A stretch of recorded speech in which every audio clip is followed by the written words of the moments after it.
কিয়ামতের ময়দানে বিশ্ব নবী সাল্লাল্লাহু আলাইহি ওয়াসাল্লামের হাত থেকে কাউসারের পানি পান করে হাসতে হাসতে নবীজির সুপারিশ পেয়ে জান্নাতে যেতে চাই না? তো সেই নবীজির শানে দুরুদ ও সালাম পেশ করতে হবে তো ওই কায়দায়, যাতে করে নবীজি কিয়ামতের ময়দানে খুশি হয়ে আমাদের দিকে শাফাআতের হাউজে কাউসারের পানি বাড়িয়ে দেয়, ঠিক কিনা? আমরা কি দুনিয়াতে বসে সেই নবীজির শানে মহব্বত দিয়ে, দিল দিয়ে, কলিজা দিয়ে দুরুদ ও সালাম পেশ করার মধ্য দিয়ে নবীকে খুশি করে কিয়ামতের ময়দানে তার কাছ থেকে হাউজে কাউসারের পানি পেয়ে সুপারিশ শাফাআত পেয়ে জান্নাতে যেতে চাই? আমাদের মনোবাসনা, আকাঙ্ক্ষা যদি সেটা হয়, তাহলে আমরা এখনই তার প্রতিফলন ঘটাতে চাই ইনশাআল্লাহ। কই কেমন করে আমরা ঘটাবো একটু দেখি তো। আল্লাহুম্মা সাল্লি আলা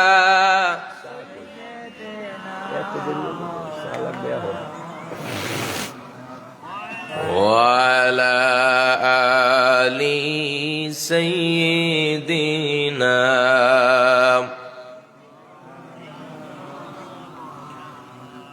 পৃথিবী আমার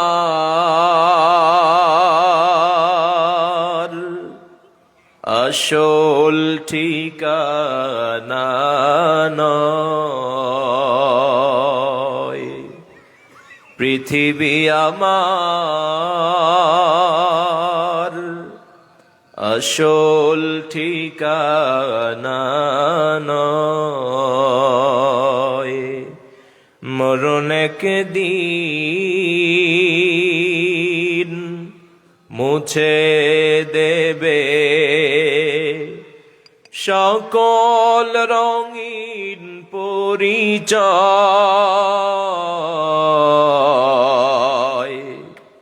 পৃথিবী আমার আসল ঠিকানা নয়। আল্লাহুম্মা সাল্লি আলা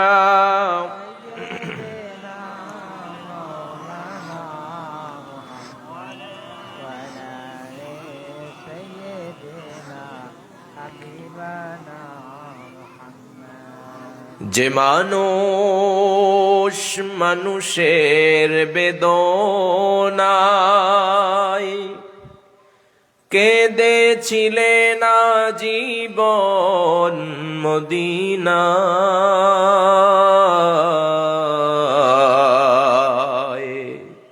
সেই মাটি সেই মানুষ যদি এত সুন্দর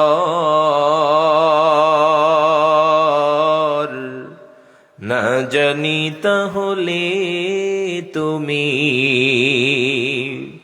কত সুন্দর, কত সুন্দর। আল্লাহুম্মা সাল্লি আলা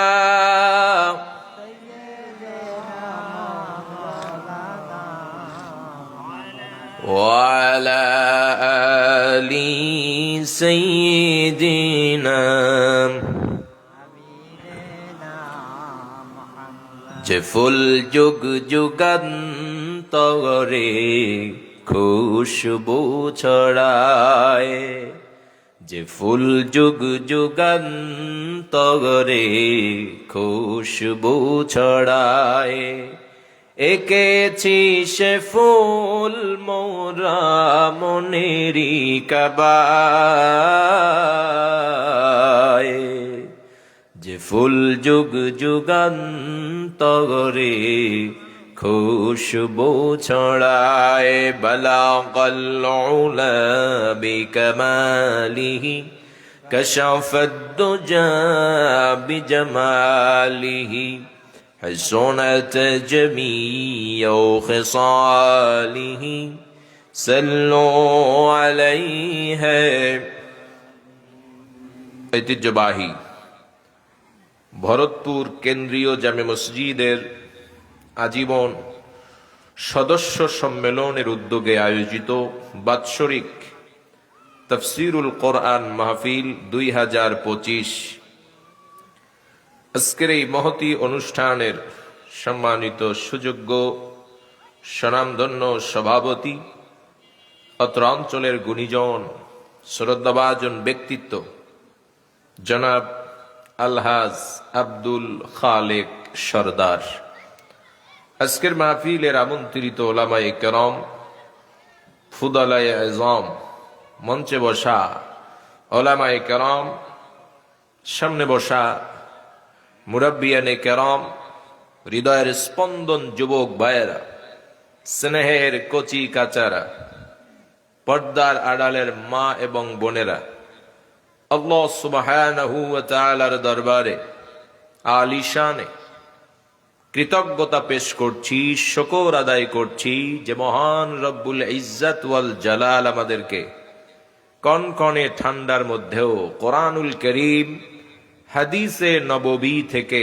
আলোচনা শুনে হেদায়াতের পথে অবিচল সুদৃঢ় সুন্দরভাবে থাকার যে মনোরম পরিবেশ, সুযোগ, চান্স এনায়েত করে দিয়েছেন, সেই মহান রব্বুল আলামিনের দরবারে তার দেওয়া শ্রেষ্ঠ নিয়ামতের অন্যতম নিয়ামত কণ্ঠ ব্যবহার করে, তার দেওয়া শারীরিক মানসিক শক্তি একত্রিত করে, তার শেখানো কালেমা ব্যবহার করে, তার নবীজির তরিকা অনুযায়ী আকাশ আর বাতাসকে প্রকম্পিত করে দিয়ে নিজেদের ঈমানকে আরো অনেক অনেক বেশি ঈমান দীপ্ত করার লক্ষ্যে জালিম, কাফের, বেঈমান, নাস্তিক, মুরতাদ, ইসলাম বিদ্রোহী যারা আছে তাদের অন্তরের মধ্যে অগ্নি প্রজ্বলিত করে দিয়ে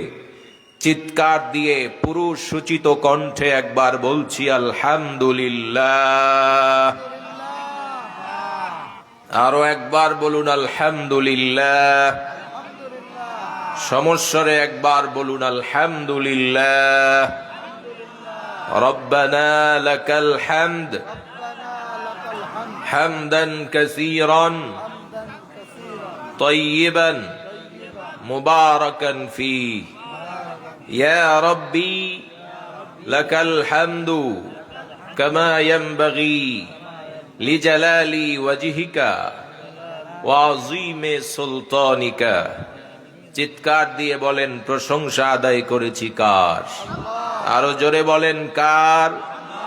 আল্লাহর প্রশংসা আদায় করাটা অত্যন্ত সহজ ব্যাপার, ঠিক কিনা?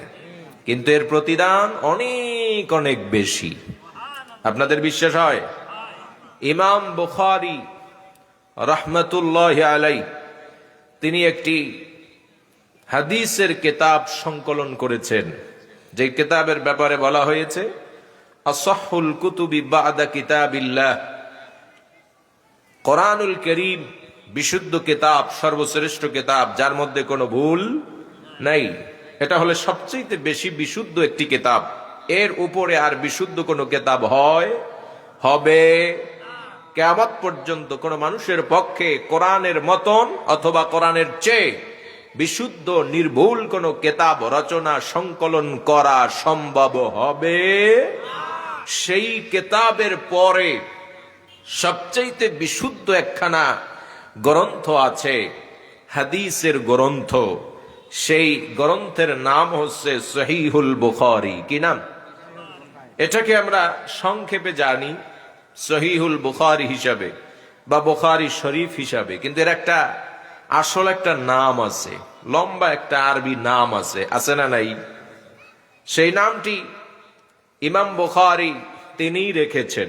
সেটি হচ্ছে আল জামিউল মুসনাদুস সহিহুল মুখতাসার মিন উমুরি রাসূলিল্লাহি সাল্লাল্লাহু আলাইহি ওয়াসাল্লাম ওয়া সুনানিহি ওয়া আইয়ামিহি। সুবহানাল্লাহ কোন? এই কিতাবের সর্বশেষ একটি হাদিস, সর্বশেষ হাদিস হিসাবে যেই হাদিসটিকে ইমাম বুখারী স্থান দিয়েছেন, সেই হাদিসের মধ্যে বলা হয়েছে আল্লাহর প্রশংসা আদায় করা সহজ, কিন্তু এর প্রতিদান হবে অনেক অনেক বেশি। বিশ্বনবী বলেছেন, হযরত আবু হুরায়রা রাদিয়াল্লাহু তাআলা আনহু থেকে বর্ণিত হাদিস, বিশ্ব নবী বলেছেন, কালিমাতানে হাবিবাতানে ইলার রহমান খফিফাতানে আলাল লিসান সাকিলাতানে ফিল মিজান সুবহানাল্লাহি ওয়া বিহামদিহি সুবহানাল্লাহিল আযীম।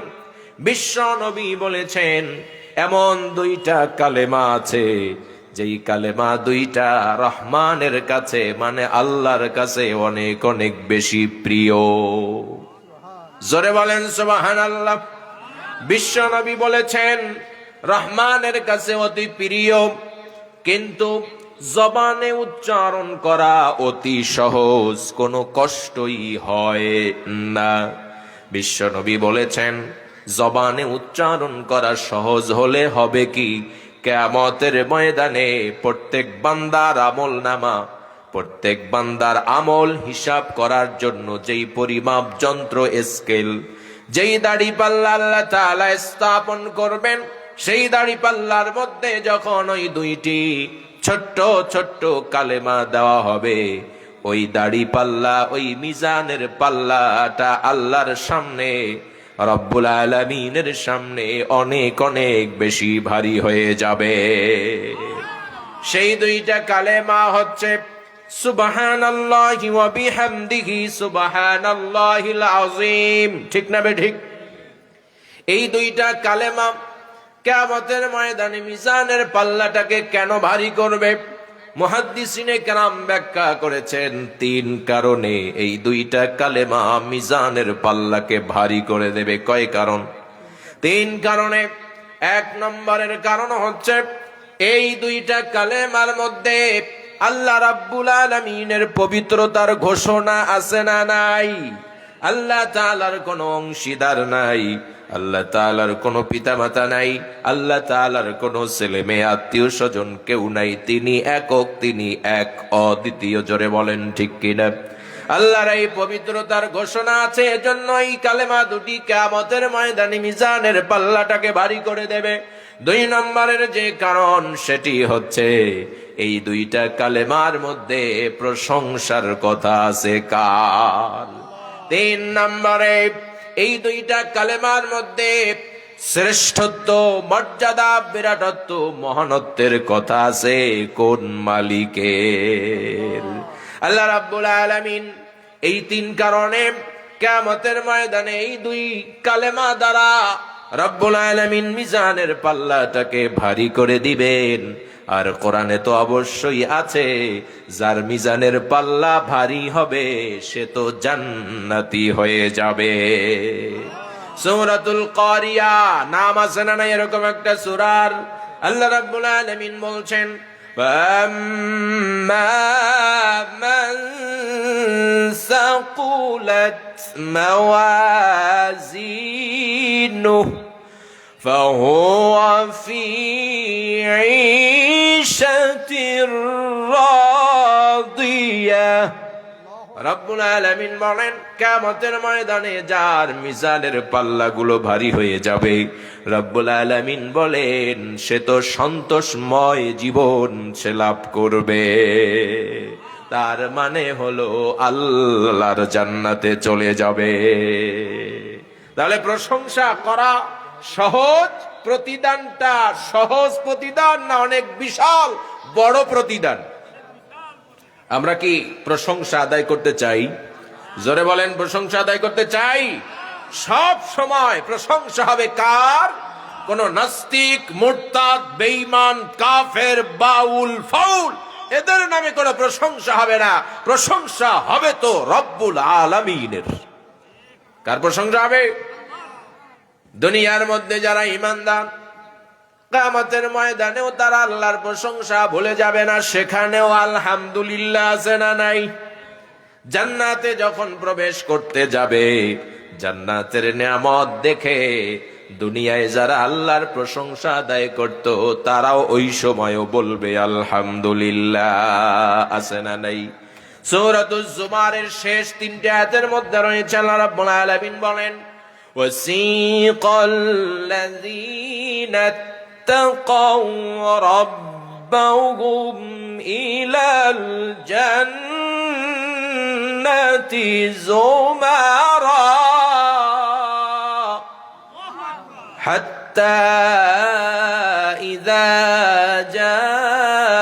جاءوها وفتحت أبوابها وقال لهم خزنتها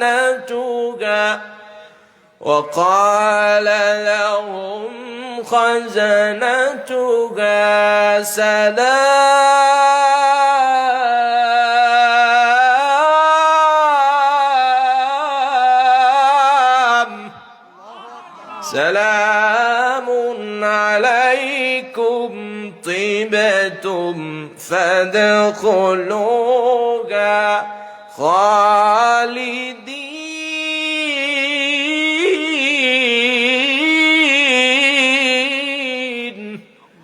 রব্বুল আলামিন বলেন, কিয়ামতের ময়দানে বিচার আচার হয়ে যাওয়ার পরে যারা মুত্তাকি হবে, কি হবে? দুনিয়াতে বসে যারা তাদের রবকে ভয় করেছিল, আল্লাহ ভীতি অর্জন করেছিল, পরহেজগারি অবলম্বন করেছিল, তাদেরকে জান্নাতে নেওয়ার জন্য একদল ফেরেশতারা ওয়েলকাম আর লাল গালিচা স্বাগত জানাতে জানাতে জান্নাতের দিকে নিয়ে যাবে। কোন সুবহানাল্লাহ। তারা যখন জান্নাতের গেটে গিয়ে হাজির হবে, তাদের জন্য জান্নাতের দরজাগুলি ওপেন করে দেওয়া হবে, উন্মুক্ত করে দেওয়া হবে, খুলে দেওয়া হবে। জান্নাতের দরজায় যে সমস্ত রক্ষীরা রয়েছে, গার্ডম্যান যারা আছে, দরজার মধ্যে দাঁড়িয়ে দাঁড়িয়ে বলবে, সালামুন আলাইকুম, তোমাদের উপরে আল্লাহর পক্ষ থেকে শান্তি। তোমাদের ভাগ্য ভালো, পৃথিবীতে বসে তোমরা তো ভালো আমল করেছিলে। রব্বুল আলামিন বলেন, ওই সমস্ত গেট দারোয়ান রক্ষীরা বলবে, ফাদখুলুহা খালিদিন, আজকে জান্নাতে প্রবেশ করো, জীবনেও আর বের হওয়া লাগবে না, চিরস্থায়ী আবাসে প্রবেশ করো।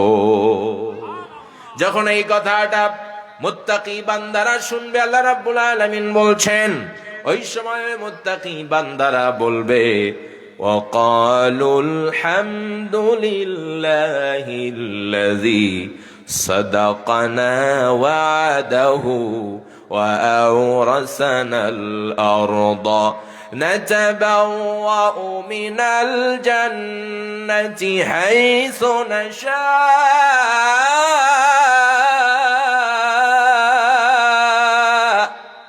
فنعم أجر العاملين।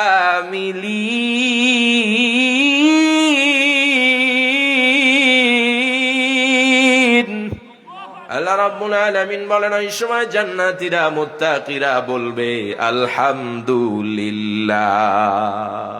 কি বলবে? কি বলবে? দুনিয়ায় যারা আলহামদুলিল্লাহ বেশি বলবে, কিয়ামতের ময়দানে জান্নাত পাওয়ার সাথে সাথে মুখ দিয়ে কোনো কথা বের হবে না, বের হবে কার প্রশংসা। এজন্য আমরা বেশি বেশি রবের প্রশংসা করতে রাজি আছি না না রাজি আছি? রাজি আছি না? আল্লাহ আমাদের সকলকে আজীবন তার প্রশংসা কৃতজ্ঞতা পেশ করার তৌফিক দান করেন। আমরা চিৎকার দিয়ে বলি আল্লাহুম্মা আমিন। আলোচনার বিষয় সূরাতুল আনকাবুতের 57 নম্বর আয়াত। কত নম্বর আয়াত? অনেকে বুঝে ফেলেছেন যে হুজুর আয়াতের ব্যাপারে আর পরিচিতি না দিলেও চলবে, কারণ মরণের আয়াত যে পড়েছেন ও বুঝে ফেলেছি। কি মরণের আয়াত না ওটা? ইমাম হোক, মৌলানা হোক, খতিব হোক, মুফাসসির হোক, স্কুলের টিচার হোক, নেতা হোক, খাতা হোক, যেই হোক না কেন, জানাজার সময় মরাকে খাটে রেখে যদি বক্তৃতার সুযোগ 1 মিনিটও পায়, এসেই নাহমাদুহু বলেই কুল্লু নাফসিন যায়িকাতুল মাউত আছে না নাই? হিন্দুরেও যদি দাওয়াত দেন ও কিনা বলে ফেলে। হিন্দু নেতাও তো আছে, আছে না নাই? খবরদার, সব জায়গায় দাওয়াত দেন, জানাজায় দাওয়াত দিয়েন না। আবার দাওয়াত দেবেন নাকি হিন্দুরে আবার জানাজায়? যে তুমি স্যার, আপনি নেতা, আমাকে পড়ান, যা আছে আল্লাহ দেখবে, ঠিক কিনা? যদি পড়াতে হয়, কাফের বেঈমান নাস্তিক যদি কেউ হয়ে থাকে, মুনাফিক যদি কেউ হয়ে থাকে, উপরে ইসলাম দেখায়, ভিতরে কুফর দিয়ে ভরা, ভিতরে নাস্তিকতা দিয়ে ভরা, এরকম শয়তান যদি মরে টরে তাহলে ওরে হিন্দু দিয়ে জানাজা দিয়েন। এই এলাকায় ওই রকম কেউ মনে হয় নাই, কি নাই? আছে আছে, তাহলে তো সুযোগ পাইছেন, আলহামদুলিল্লাহ। কোন আয়াত হচ্ছে মরণের আয়াত, মৃত্যু সংক্রান্ত আয়াত। কি সংক্রান্ত আয়াত? সূরাতুল আনকাবুত 29 নম্বর সূরা। এই সূরার নামকরণ আল্লাহ তাআলা করেছেন বিশেষ একটা মেসেজ মোমেনদেরকে দেওয়ার জন্য। কাদেরকে দেওয়ার জন্য? আনকাবুত মানে হচ্ছে মাকড়সা। আনকাবুত মানে কি? মাকড়সা, স্পাইডার, মাকড়সা। আল্লাহ তাআলা মাকড়সার নামে কেন সূরা নাজিল করলেন? কারণ আছে না নাই? প্রত্যেকটা সূরা নামকরণের পেছনে, নাজিলের পেছনে আল্লাহ তাআলার বিশাল গুরুত্বপূর্ণ কারণ, শান আছে না নাই? এই সূরা আল্লাহ তাআলা কেন এই নামে নামকরণ করলেন? তার কারণ হচ্ছে পৃথিবীতে কাফের বেঈমানদের ষড়যন্ত্র, আল্লাহকে বাদ দিয়ে যে সমস্ত বেঈমান, নাস্তিক, মুরতাদ, মুনাফিকেরা অন্য সমস্ত মূর্তিকে তাদের নেতা, অভিভাবক বানিয়েছে, এমনকি মানুষের মধ্যেও কাফের লিডার যারা রয়েছে তাদেরকে অভিভাবক, বন্ধু, ফ্রেন্ড হিসেবে যারা গ্রহণ করে নিয়েছে, আল্লাহ তাআলা তাদের ব্যাপারে মুসলমানদেরকে, ইমানদারদেরকে, ইসলামওয়ালাদেরকে মেসেজ দিয়েছেন, বান্দা, ওদের ক্ষমতা যত বড়ই হোক না কেন, ওদের ষড়যন্ত্র যত বড়ই হোক না কেন, ভয় পাওয়ার কোনো কারণ নাই। ওদের সব ষড়যন্ত্র, ওদের অভিভাবক, ওদের ফ্রেন্ড, ওদের অলি, ওদের বন্ধু, কারো কোনো পাওয়ার নাই। যতটুকু পাওয়ার আছে সেই পাওয়ারকে আমি বলে দিলাম তোমাদের জন্য। ওদের প্রত্যেকজনের পাওয়ার, সকলের পাওয়ার একত্রে মিলালে যা হয় সেটা হচ্ছে মাকড়সার জাল। সেটা কি? পৃথিবীতে মুসলমানদের বিরুদ্ধে শত্রুতা, ষড়যন্ত্রের কমতি আছে? যে পারে সে সেই জায়গা দিয়ে ষড়যন্ত্র করে কোরআনের বিরুদ্ধে, মুসলমানদের বিরুদ্ধে। চিল্লা এখন ঠিক কিনা? আল্লাহ তাআলা আমাদেরকে সান্ত্বনা দিলেন যে না, ভয় পাওয়ার কোনো কারণ, তাদের সব ষড়যন্ত্র, তাদের অলি, আউলিয়া, বন্ধু বান্ধব যা আছে, নেতা খাতা, সকলকে এক জায়গায় করলে যেই শক্তিটুকু তারা অর্জন করবে, যেই শক্তি অর্জন করেছে মাকড়সার ঘর, মানে মাকড়সার জাল। জোরে বলেন ঠিক কিনা? এটাকে আমি বানিয়ে বললাম না, কোরআনে আছে। আল্লাহ তাআলা যিনি এই সূরাটা নাজিল করলেন, নামকরণ করলেন আনকাবুত হিসাবে, ওই আল্লাহ রাব্বুল আলামিন ওই সূরার 41 নম্বর আয়াতে সুন্দর করে ওই কারণটা জানায়া দিলেন। সুবহানাল্লাহ পড়েন। আল্লাহ রাব্বুল আলামিন বলেন, মাসালুল লাযীনা ইত্তাখাযু মিন দুনিল্লাহি আউলিয়া কামাসালিল আনকাবুত اتخذت بيتا وإن أوهن البيوت لبيت العنكبوت لو كانوا يعلمون। আল্লাহ রাব্বুল আলামিন বলেন, তাদের উপমা, তাদের এক্সাম্পল, তাদের উদাহরণ, তাদের মিসাল হচ্ছে এরকম, যারা নাকি আমি আল্লাহকে বাদ দিয়ে অন্য অন্য দেব দেবী, অন্য অন্য মূর্তি, মাটির তৈরি, পাথরের তৈরি, কনক্রিটের তৈরি, এমনকি জলজান্ত মানুষ, যাদেরকে আমি আল্লাহকে বাদ দিয়ে অলি হিসাবে, আউলিয়া হিসাবে, অভিভাবক, নেতা হিসাবে গ্রহণ করে নিয়েছে, তাদের উপমা হচ্ছে মাকড়সা। তাদের উপমা কি? আল্লাহ তাআলা আরো ব্যাখ্যা করলেন, ইত্তাখাযাত বাইতা, মাকড়সা ঘর বানায়। মাকড়সা ঘর বানায় কি না? কথা কয় না। মাকড়সায় ঘর বানায় তো। কোথায় ঘর বানায়? সুযোগ যেখানে পায় সেখানেই ঘর বানায়। তার মানে হচ্ছে আল্লাহ তাআলা এও বোঝাতে চাইলেন, কাফের বেঈমানেরা যাদেরকে নেতা বানিয়ে নিয়েছে আল্লাহকে বাদ দিয়ে, ওরা যেখানে সুযোগ পাবে সেখানেই মুসলমানের বিরুদ্ধে ষড়যন্ত্র করবে। ইত্তাখাযাত বাইতা, যেখানে সেখানে ঘর বানায়।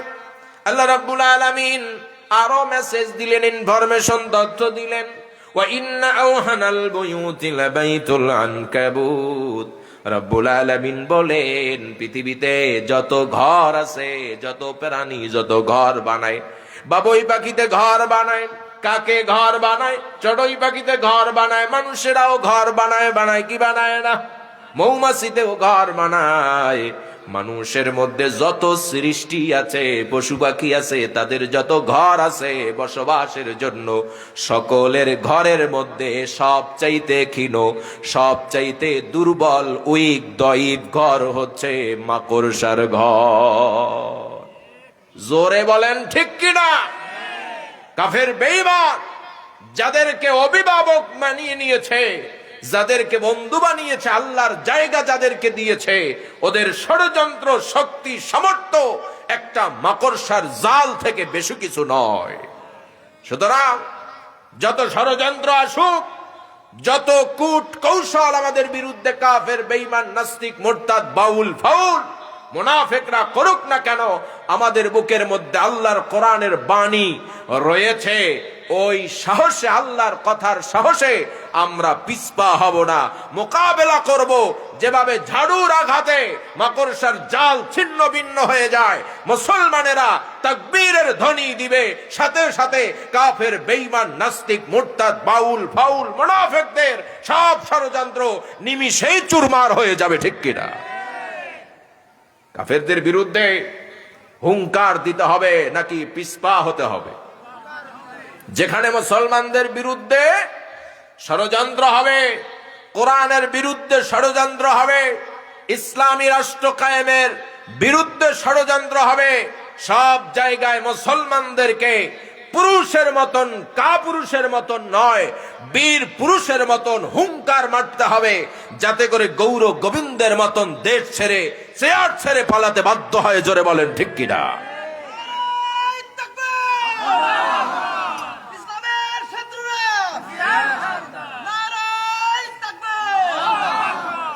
আল্লাহ তৌফিক দান করুন। জোরে বলেন আমিন। ভয় আছে কোন? জোরে বলেন ভয় আছে কোন?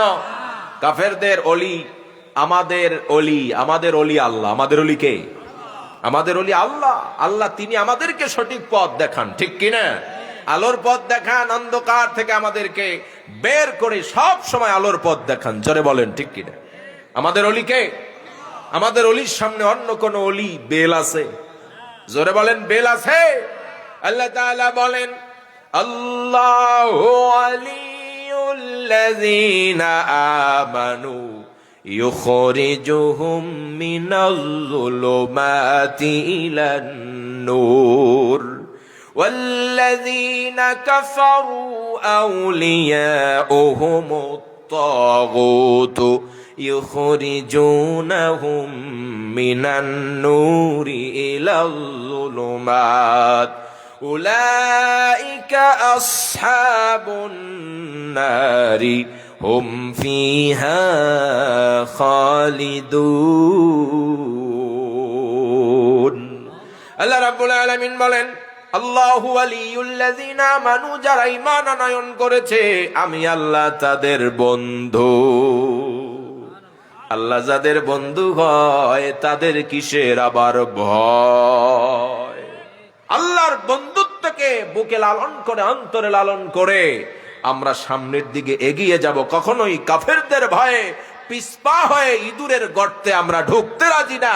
কাফের বেঈমানেরা ইঁদুরের গর্তে ঢোকার মতন অবস্থা তাদের হয়, এবং তাদের তরিকা, তাদের ইতিহাসে সেটাই আছে না নাই? সাহস হয় হয়। আল্লাহ তাআলা আমাদের সকলকে সাহসী মুসলমান হিসাবে কবুল করুন। জোরে বলেন আমিন। তাহলে মাকড়সার ঘর খুবই দুর্বল। কোন ঘরে যদি কিছুদিন না বসবাস করা হয়, ওই ঘরের মধ্যে মাকড়সা ঘর বানাইয়া একদম ভরে ফেলে। 1 মাস পরে, 2 মাস পরে, 5 মাস পরে বাড়িতে বেড়াতে এসেছে, 5 মাস বাড়িতে থাকে নাই, এসেই দেখে সব জায়গায় শুধু জাল আর জাল। আছে না নাই? পুরা ঘরের মধ্যে হাজার হাজার ঘর মাকড়সায় বানাইছে। কে বানাইছে?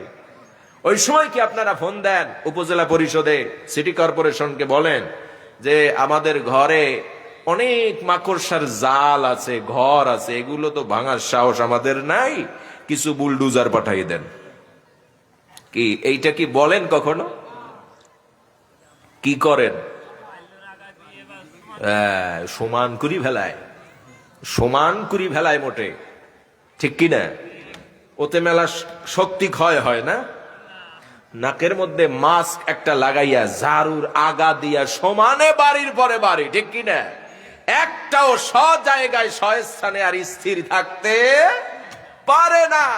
সুতরাং কাফের বেঈমানদের ঘর ভরা, রাষ্ট্র ভরা, পৃথিবী ভরা ষড়যন্ত্রের জাল থাকবে। যখনই মুসলমানেরা হুঙ্কার দেবে শাহজালালের মতন, শাহ মখদুমের মতন, খানজাহান আলীর মতন, আলেম ওলামা যারা গত হয়ে গিয়েছেন তাদের বক্তব্যের মতন যারা হুঙ্কার মারতে পারবে, সাথে সাথে মাকড়সার জালের মতন একটা জালও আর স্থির থাকতে পারবে না, বলবে আগে আগে ভারতে পালাই। ঠিক না বে ঠিক? আজীবন যতদিন থাকি আল্লাহ তাআলা যেন আমাদের বুকের মধ্যে সেই হিম্মত আর সাহস দান করেন, জোরে বলেন আমিন। আল্লাহ রাব্বুল আলামিন বলছেন, পৃথিবীতে যত ঘর আছে সমস্ত ঘরের মধ্যে ক্ষীণ আর দুর্বল ওই ঘর হচ্ছে মাকড়সার ঘর। সুতরাং কাফেরদের ষড়যন্ত্রকে ভয় করবে না। আল্লাহ রাব্বুল আলামিন বলেন, এরপরেও যদি কাফেরেরা লাউ কানু ইয়ালামুন বুঝতে পারত, তাহলে তাদের ভাগ্য নসিব অনেক ভালো হয়ে যেত। কিন্তু তারা বুঝবে, কাফের, বেঈমান, মুনাফিক, নাস্তিক, মুরতাদ, ইসলাম দ্রোহী যারা আছে, যারা দেশের মধ্যে ইসলাম কায়েম করতে বড় বাধা হয়ে দাঁড়ায়, আলেম ওলামাদেরকে নির্বিচারে নিপীড়ন করে, অত্যাচার করে, ফাঁসির মঞ্চে ঝুলিয়ে বিনা অপরাধে তাদের জীবনটাকে, মূল্যবান জীবনটাকে শেষ করে দেয়, এরা বুঝবে ভারতে পালাইয়া মৃত্যুদণ্ডের আসামি। এরপরেও জোর কি দেখছে, বলে আমি ভারতে আছি, তাতে কি হয়েছে? আমার লকারের চাবি তো আমার দায়িত্বে আছে, আমার চাবি ছাড়া, আমার অনুমতি ছাড়া, পারমিশন ছাড়া কেন অগ্রণী ব্যাংকের লকারকে ভেঙে 832 ভরি স্বর্ণ কেন সরকার ওখানে হাত দিল? হুঙ্কার দিয়েছে, আমি দেখে নেব। আমিও বলি, আমরাও বলি, দেশবাসী সবাই এই প্রশ্নে, এই স্বৈরাচারিণী এর প্রশ্নে আমরা সবাই একমত, ঐক্যবদ্ধ, ঠিক কিনা? কিসের জামাত, কিসের বিএনপি, কিসের জাতীয় পার্টি, কিসের হেফাজত, কিসের খেলাফত, কিসের চরমনাই, কালেমা যারা পড়েছি, বাংলাদেশের জনগণ যারা আছি, হাসিনার প্রশ্নে আমরা সবাই ঐক্যবদ্ধ।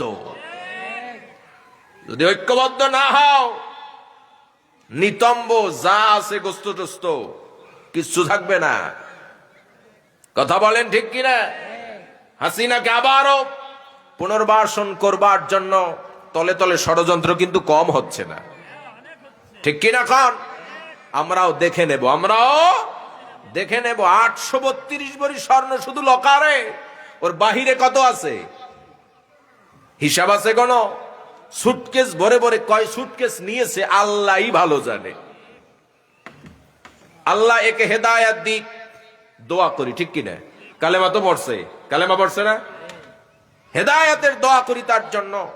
কিন্তু আল্লাহ তো জানেন কার কপালে হেদায়েত আছে আর কার কপালে নাই। ওর কপালে যদি হেদায়েত থাকে হেদায়েত দাও, আর যদি হেদায়েত না থাকে তাহলে ফেরাউনের মতন, নমরুদের মতন জুতা দিয়ে, ঝাড়ু দিয়ে যা করা দরকার তাই করো, আমরা শান্তি চাই, ঠিক কিনা? ওই বিষ আমরা আর এই দেশে ঢুকতে দিতে, যদিও ঢোকো তাহলে ওই এয়ারপোর্ট টু ফাঁসির মঞ্চ, এয়ারপোর্ট টু ফাঁসির মঞ্চ। কারণ 32, 33, 34, 35 কিছুই নাই, আছে আছে বাপের মাথা কল্লা একটাও বাকি আছে। যাও বাকি ছিল দ্বিতীয় পর্বে, দ্বিতীয় স্টেপে পোলাপান বুলডুজার দিয়ে একদম মাটির সাথে সফান সফা মিশিয়ে দিয়েছে, ঠিক কিনা? তাহলে কাফের বেঈমানদের ষড়যন্ত্র কিসের জাল? মাকড়সার জাল। মনে থাকবে তো? মনে থাকবে। আল্লাহ মনে রাখার তৌফিক দান করেন, জোরে বলেন আমিন।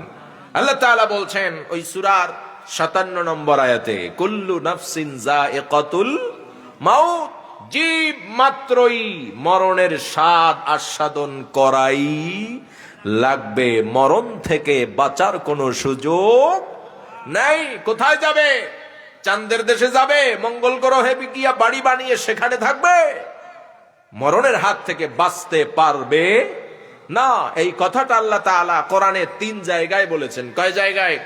হুবহু একই আয়াতাংশ, হুবহু একই আয়াতাংশ।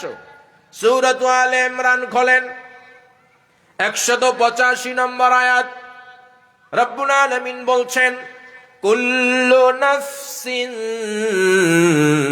যায়িকাতুল মাউত ওয়া ইন্নামা তুওয়াফাউনা উজুরাকুম ইয়াওমাল কিয়ামাহ ফামান যুহজিহা আনিন নারি ওয়া উদখিলাল জান্নাতা ফাকাদ ফাজ ওয়া মাল হায়াতুদ দুনিয়া ইল্লা মাতাউল গুরুর। আল্লাহ রাব্বুল আলামিন বলেন, যার জীবন আছে তার মরণ আছে। মরণের স্বাদ প্রত্যেক জীবকেই আস্বাদন করতে হবে। মৃত্যুর পরে কিয়ামতের ময়দানে তোমাদের যার যা প্রতিদান, যার যা পাওয়ার বিষয় প্রতিদান, যা যা পাবে সবগুলো কিয়ামতে পরিপূর্ণভাবে দেওয়া হবে। এই ফলাফলের ভিত্তিতে আল্লাহ রাব্বুল আলামিন বলছেন, যাকে জাহান্নাম থেকে মুক্তি দেওয়া হবে আর জান্নাতে প্রবেশের অনুমতি দেওয়া হবে কিয়ামতের ময়দানে, ফাকাদ ফাজা, ওই ব্যক্তি আসল সফল কাম। আমাল হায়াতুদ দুনিয়া ইল্লা মাতাউল গুরুর। রব্বুল আলামিন বলেন, কিয়ামতের ময়দানে হবে আসল বিচার, কিন্তু দুনিয়ার এই মোহে পড়ে আখিরাতের জীবনকে ভুলে যেও না। তার কারণ হচ্ছে দুনিয়ার জীবন ধোকার ছাড়া, ধোকার সামগ্রী ছাড়া আর কিছুই নয়। এই সূরার মধ্যেও, এই আয়াতের মধ্যেও একই বিষয় আল্লাহ তাআলা রিপিট করেছেন, পুনরাবৃত্তি করেছেন, তাকরার করেছেন। আল্লাহ রাব্বুল আলামিন সূরাতুল আম্বিয়া, কোন সূরা? সূরাতুল আম্বিয়া এর 35 নম্বর আয়াতে আল্লাহ তাআলা আরো স্পষ্ট করেছেন, আরো সুন্দরভাবে আল্লাহ রাব্বুল আলামিন তৃতীয়বার বলেছেন। রাব্বুল আলামিন বলেন, কুল্লু নাফসিন যায়িকাতুল মাউত وَنَبْلُوكُمْ بِالشَّرِّ وَالْخَيْرِ فِتْنَةً وَإِلَيْنَا تُرْجَعُونَ।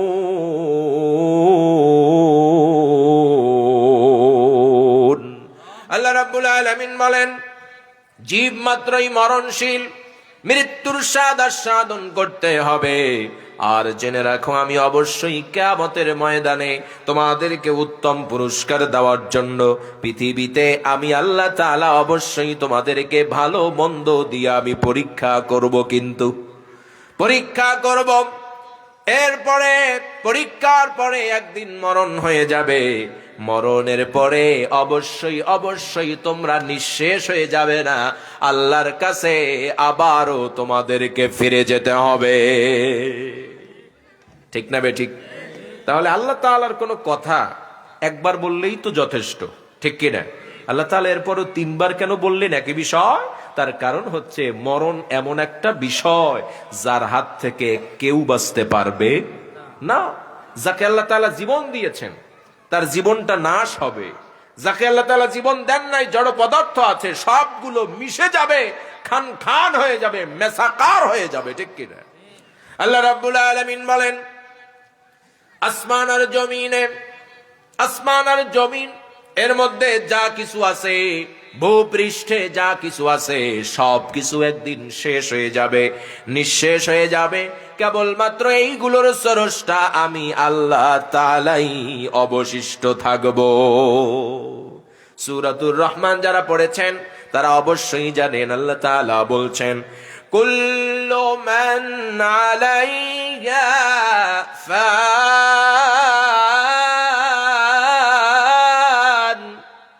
ওয়া ইয়াবকা ওয়াজহু রাব্বিকা যুল জালালি ওয়াল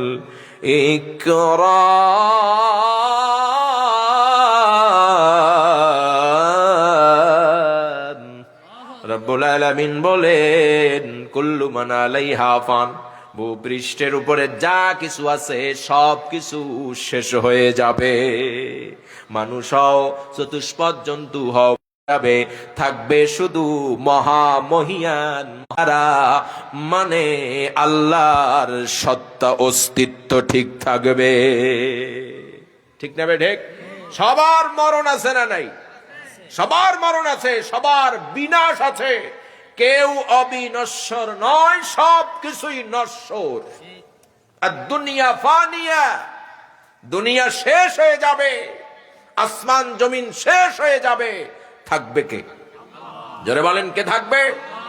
আল্লাহ রাব্বুল আলামিন বলেন ওয়ানুফিখা ফিস সূরি ফাসাইকা মান ফিস সামাওয়াতি ومن في الأرض إلا من شاء الله।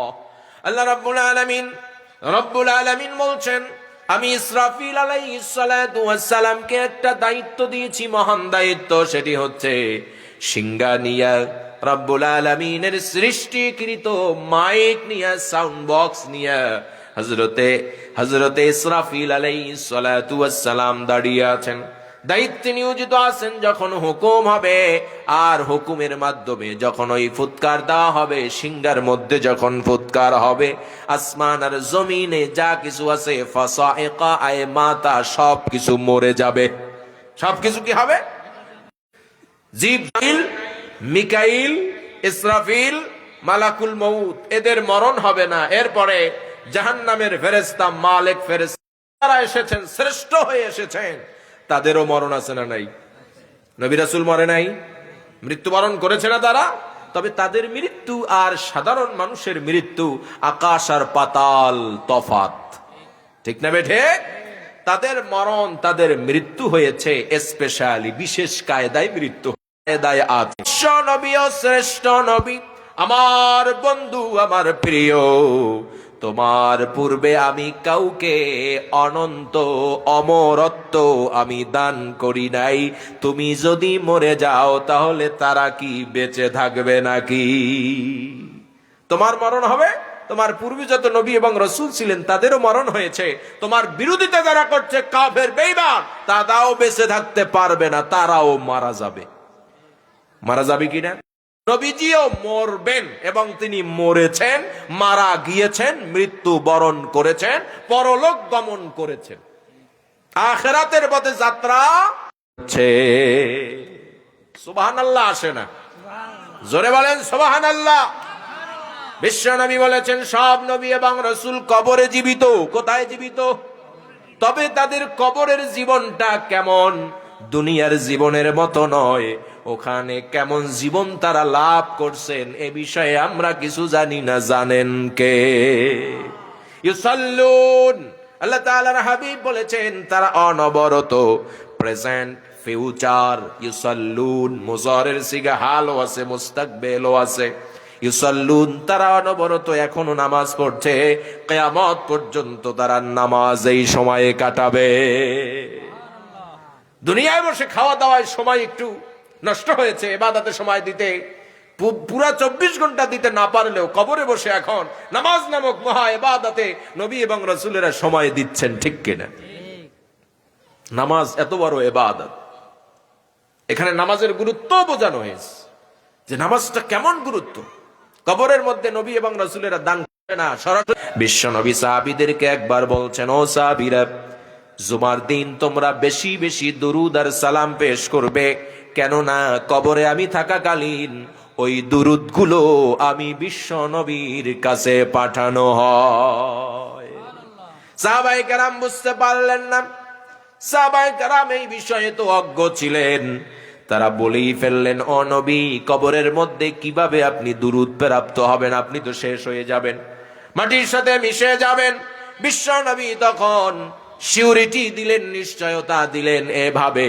বিশ্ব নবী বললেন, আল্লাহ রাব্বুল আলামিন পুরা পৃথিবীর সমস্ত জমিনের জন্য নবী এবং রাসূলদের দেহ ভক্ষণ করা চিরতরে হারাম করে দিয়েছে। নবীদের কত সম্মান, মাটি তাদেরকে পেয়ে ধন্য। যে অংশের মাটিতে নবী এবং রাসূলদেরকে শোয়ানো হয়েছে ওই মাটিগুলো ধন্য না অধন্য? ধন্য। তারা শ্রদ্ধা করে, সম্মান করে। খাওয়ার মতন সাহস তাদেরকে দেয় নাই কে?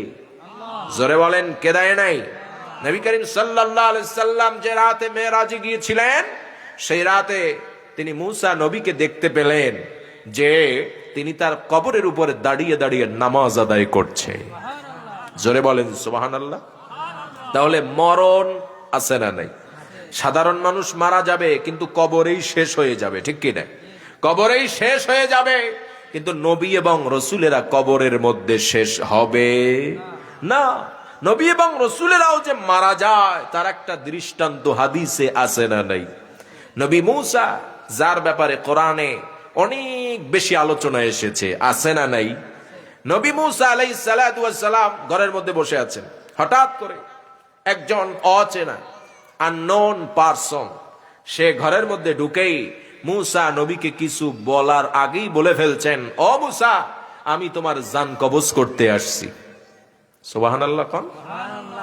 ওই লোকটা সাধারণ কোন লোক ছিল না, ওইটা ছিল কে? মালাকুল মউত, আজরাইল, মরণের ফেরেশতা। কিসের ফেরেশতা? মূসা নবী রেগে গিয়ে বললেন, কথা নাই, বলা নাই, কওয়া নাই, বলা নাই, পারমিশন নাই, সালাম নাই, কিছু নাই, বিনা অনুমতিতে ঘরের মধ্যে প্রবেশ করছো, ভালো কথা, আর ঢুকেই কি বলছো? এত সাহস কোথায় পাও? আমার জীবন নিতে এসেছো? এইটা বলে এক থাপ্পড় মেরে দিয়েছেন, চোখ দুইটা খুলে পড়ে গেছে। জোরে কন্যা সুবহানাল্লাহ। নবীদের হাতে কেমন জোর, চিন্তা করছেন? আমরা বলি যে তোরে থাপড়াইয়া দাঁত সব ফেলে দেব, কিন্তু ফালাই দেখছেন জীবনে? নবীদের থাবা এত জোর, থাপ্পড়ে এত জোর, থাপ্পড় মেরেছে মালাকুল মউত, মরণের ফেরেশতার চোখ খুলে গেছে। আল্লাহু আকবার। নবী মূসা কেমন যেন বলতে চাইলেন, ও অপরিচিত লোক। নবী মূসা তো আর বুঝতে পারেন নাই যে এটা মালাকুল মউত, বুঝছেন কোন মানুষ হয়তো আর কি বাজলামি মারছে। নবী মূসা কেমন যেন বলতে চাইলেন, আমার হাতের জোর জানো? আমি কিপ্তি, ফেরাউনের বংশধর, সেনা দলের একজন, ফেরাউনের গোত্রীয় একজনকে আমি একটা ঘুষি মারছিলাম। কি মারছিলাম? একটা ঘুষি মারছিলাম, সাধারণ ঘুষি, তেমন জোরে মারি নাই। ফাওয়াকাযাহু মূসা ফাকাদা আলাইহি। আল্লাহ তাআলা বলছেন, মূসা ওই ব্যক্তিকে ঘুষি মারার সাথে সাথে সাথে সাথে পটল তুলতে গিয়েছিল। পটল তোলা মানে বোঝেন তো? মরা, ওয়াক্কা পেয়েছিল, সাথে সাথে জাগায় ডেড। আমার হাতে এত সাহস! আর আমার রাগ সম্পর্কে জানো? আমি যখন রেগে যাই তখন আমার মাথার পাগড়ি ভেদ করে চুলগুলো দাঁড়িয়ে যায়। তুই এইসো আমারে মারার জন্য, মরার হুমকি দিচ্ছ, আমার জান কবজ করবি হুমকি দিচ্ছিস? খা থাপ্পড় একটা খা, কেমন লাগে দেখ। মালাকুল মউত তো ভয় পাইয়া দৌড় আল্লাহর কাছে। ও আল্লাহ, এ কোন আজরাইলের কাছে পাঠাইছো? এ তো আমার জান কবজ করে ফেলতে চেয়েছিল। কার কাছে পাঠাইছো? আল্লাহ বললেন, আল্লাহ তো জানেন সবকিছু এবং পূর্ব পরিকল্পনা তো এটা। আল্লাহ তাআলা এই কাহিনী দিয়ে বোঝাতে চাইলেন পৃথিবীর কোন মানুষ মরণ থেকে বাঁচতে পারবে না। আল্লাহ তাআলার কাছে বললেন, ও আল্লাহ তাআলা, তোমার এই বান্দা মূসা মনে হয় মরতে চায় না, তাহলে কি অফার করব তাকে? আল্লাহ তাআলা বলে দিলেন, তুমি যাও, যে মূসা নবীকে বলো যে তুমি যদি বাঁচতে চাও তাহলে একটা ষাঁড়, একটা গরুর গায়ের উপরে হাত রাখো, ওই হাতের নিচে যতগুলো পশম পড়বে ওই পশম সমান তুমি হায়াত পেয়ে যাবে। কি সুবহানাল্লাহ নাই? বলতে পারেন যে হুজুর, এই কাহিনী তো মূসা নবীর কাহিনী, হায়াত বাড়লে মূসা নবীর বাড়ছে, আমাদের তো কোনো সুযোগ টুযোগ নাই, 60+ হয়েছে, যে কোনো সময় ইন্না লিল্লাহি ওয়া ইন্না ইলাইহি রাজিউন হয়ে যাইতে পারি। তো সুবহানাল্লাহ যদি বলা দরকার, মূসা নবী বলুক, আমরা বলবো না। কি ব্যাপার কি এরকম নাকি? আল্লাহর আশ্চর্যজনক কথা কাহিনী বক্তব্য আলোচনা শুনলে পরে সুবহানাল্লাহ বলার দরকার আছে না নেই? আল্লাহ রাব্বুল আলামিন অফার দিলেন মুসা নবীর কাছে। এসে যখন মালাকুল মউত অফার পেশ করছেন, ও মুসা নবী, আমাকে তো আপনি চিনতে পারেন নাই, আমি ছিলাম মালাকুল মউত। যা করেছি আল্লাহর অনুমতিতে করেছি, নিজের ইচ্ছায় কিছুই আমি করি নাই। ঠিক কিনা কন? ফেরেশতারা নিজের ইচ্ছায় কিছু করে নাকি? ইয়ালামুনা মা তাফআলুন। রব্বুল আলামিন বলছেন তোমরা যা করো সেই ব্যাপারে ফেরেশতারা জানে। আল্লাহ রাব্বুল আলামিন বলছেন ওয়ায়াফালুনা মা ইউমারুন, তাদেরকে যে আদেশ দেওয়া হয় সেই আদেশই কেবলমাত্র তারা পালন করে, এর বাহিরে কোনো কাজ তারা করতে সাহস পায় না। ওই যে বিনা অনুমতিতে প্রবেশ করেছে, এর অনুমতিও কার ছিল? আল্লাহর ছিল। মুসা নবী বললেন আচ্ছা বলো তো মালাকুল মউত ভাই, আমার ফেরেশতা, তোমার কাছে আই এম সরি, তুমি যদি পরিচয়টা দিতা থাপ্পড়টা খাইতে না। তো অফার যেটা নিয়ে এসেছো তোমাকে ধন্যবাদ, তোমাকে ধন্যবাদ জানাচ্ছি, ওয়েলকাম জানাচ্ছি। কিন্তু এই যে হাত দেওয়ার পরে যতগুলো পশম হাতের মধ্যে পড়বে, এই হায়াত যখন শেষ হয়ে যাবে তখন অবস্থাটা কি হবে? কি গুরুত্বপূর্ণ প্রশ্ন না? এরপরে কি হবে? এই পশম সমান হায়াত তো শেষ হবে একদিন, এরপরে কি হবে? মালাকুল মউত বলছে বাঁচার উপায় নাই, এরপরে আবারও আমি আসব তোমার জান কবজ করার জন্য। আল্লাহু আকবার। যারা বলে কুতুব একজন শুয়ে আছে না দেওয়ানবাগি, ওর ছেলে নাকি বলছে যে আমার আব্বা সফরে আছে, আমার আব্বা মরে নাই। যদি কেউ বলে যে আমার আব্বা মরে ঠরে নাই, তাহলে ওরে আমাদের মুরিদ থেকে আমরা বাদ দিয়ে দেব। ও কি মরে আছে না এখনো জীবিত আছে? সুযোগ থাকলে দেখা যেত। আর দেখবো বা কিভাবে? কুত্তা মরলেও অত গন্ধ ছড়ায় না যত গন্ধ ওর কবরের মধ্যে আছে হয়তো। ঠিক না বেঠে? মরণের হাত থেকে বাঁচতে কেউ পারবে না। এই যে হাদিসটা নবীজি সাল্লাল্লাহু আলাইহি সাল্লাম বর্ণনা করছেন, সহিহ হাদিস, কয়েকটা কিতাবের মধ্যে এসেছে। মুসা নবী তখন বললেন যে মালাকুল মউত ভাই, আমি ওই হায়াত চাই না, মরাই যখন লাগবে তাহলে এখনই তোমার ডিউটি শুরু করে দাও। এই হাদিসকে গবেষণা করে মুহাদ্দিসিন কিরাম বলছেন থাপ্পড়টা কেন খাইছিল? কারণ আছে না নাই? এক নম্বরের কারণ হলো সালাম সারা বিনা অনুমতিতে ঘরে প্রবেশ করছে। আমরাও তো অনেকে আছি সালাম সারা, বাড়িতে ভাই নাই কি হয়েছে, ভাবি তো আছে, যাই একটু পাশে বসে পান জর্দা তামাক আরো অন্য কিছু খাইয়ে দিয়ে বের হই। আছে না? আছে না? ওই যে কথা বলে না, তার মানে আছে এর মধ্যে কিছু। বিনা অনুমতিতে কারো ঘরে প্রবেশ করা জায়েজ আছে? মেয়ের ঘরে বাপ ভাই বিনা অনুমতিতে প্রবেশ করতে পারবে? মায়ের ঘরে ছেলে বিনা অনুমতিতে প্রবেশ করতে পারবে? পারবে না। ইসলাম পার্সোনালিটি কাকে বলে, প্রাইভেসি কাকে বলে, ব্যক্তিত্ব কাকে বলে, সবগুলো ইসলাম শিখিয়েছে। জোরে বলেন ঠিক কি? ও যদি অনুমতি নিত থাপ্পড় খাইতো। দুই নম্বরে নবী করিম সাল্লাল্লাহু আলাইহি ওয়াসাল্লামের হাদিস, বর্ণিত হাদিসের থাপ্পড়ের যে কাহিনী ঘটেছে, দুই নম্বরের কারণ থাপ্পড়ের কারণ, দুই নম্বরের কারণ হচ্ছে পরিচয় গোপন করছিল। কি গোপন করছে? যে তুমি মালাকুল মউত, তোমার পরিচয় দিতে তুমি অচেনা মানুষ রূপে এসেছো, এই জন্যই তো থাপ্পড়টা খাইছো। আগেই যদি এসে বলতে যে আই অ্যাম মালাকুল মউত, তাহলে থাপ্পড় আর খাইতে না। এই হাদিস শোনার পরে যে চেহারা পাল্টাইতে পারে ফেরেশতারা, যারা পালাইছে, আহারে, ওরা যদি এই শক্তিটা পাইতো, এবং ওরা আকাঙ্ক্ষাও করে যে আমরা যদি ওই শক্তিটা পাইতাম, যে চেহারা বদলানোর শক্তি, তাহলে আর ওই যে খাজা বাবা, ওই যে বাহাদুর বাবা সাদা দাড়ি একটা ছিল না, মনেও নাই নাম এখন, সালমান এফ রহমান আছে না, আর একটা কে যেন ছিল ওর সাথে আইন মন্ত্রী আনিসুল হক, এই দুইটারে ধরলো যে ওই নদীর মধ্যে ফেলাইয়া, দাড়ি চুল সব কামানোর পরে মুসির মতন হওয়ার পরেও পার পায় নাই। ঠিক কিনা? ওরা এখন আফসোস করতেছে, এই হাদিস যদি ওরা জানে বা শোনে, বা এই কারণ যদি জানতে পারে যে আল্লাহ যদি আমাদেরকে ওইরকম একটু ফেরেশতাদের মতন একটু যোগ্যতা দিতেন, চেহারা পাল্টানোর শক্তি, তাহলে ওই দিন হয়তো আর ধরা খাইতাম না। চেহারা পাল্টে যাইত। যে কে তুমি? কি আনিসুল হক? না, আমি আনিসুল হক না, আমি আনিসুল হকের বাবা। দেখো না চেহারা মেলে না, সুযোগ আছে। ফেরেশতারা নিজেদের চেহারা আকৃতি পরিবর্তন করতে পারে কি পারে না? পারে। 3 নম্বরের কারণ হচ্ছে নবী এবং রাসূলদের কাছে এসে সরাসরি মৃত্যুর কথা বলা যায়। মৃত্যুর আগে তাদেরকে ইখতিয়ার দিতে হয়। নবীজি বলেছেন, লা ইয়ামুতু নাবিয়্যুন হাত্তা ইউখায়্যারা বাইনাদ দুনিয়া ওয়াল আখিরাহ।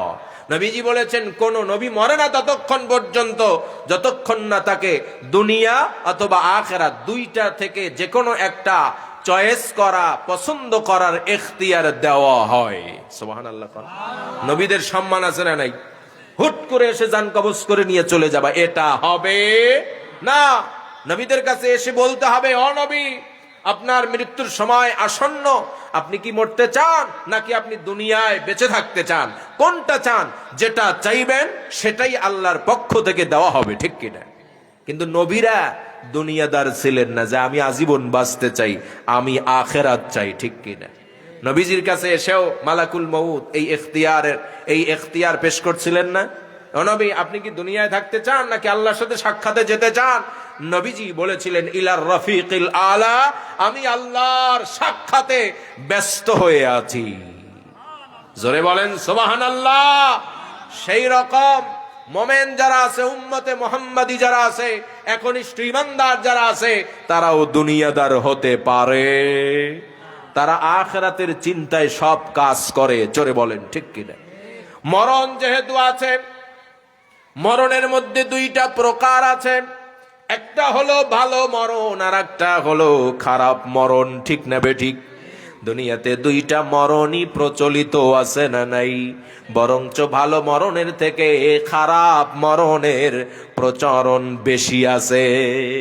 তার মানে হলো পৃথিবীতে জান্নাতি মানুষের বিপরীতে জাহান্নামী মানুষের সংখ্যা কম না বেশি? আবু জাহাল মার্কা জানোয়ারদের সংখ্যা কম না বেশি? আবু বকরের মতন জান্নাতের সুসংবাদ প্রাপ্ত বান্দা বান্দি পৃথিবীতে কম না বেশি? কম। যেহেতু খারাপ মানুষ বেশি, খারাপ মরণের সংখ্যা মাত্রাও বেশি। মদ খাইতে খাইতে মরে, গাঁজা খাইতে খাইতে মরে, আছে না নাই? লা ইলাহা ইল্লাল্লাহ কপালে নসিব হয় না, এরকম অনেক জানোয়ারের মরণ হয় কি হয় না? আমরা কোন দলে আছি এইটা একটু বিবেচনা করা দরকার, ঠিক কিনা? আমরা কি চাই আমাদের খাতেমা বিল খায়ের নসিব হোক? চাই কি চাই না? কিভাবে সেটা হবে? বিশ্ব নবী আলোচনা করেছেন, ভালো মরণের, জান্নাতি মরণের আলামত রয়েছে কয়েকটা।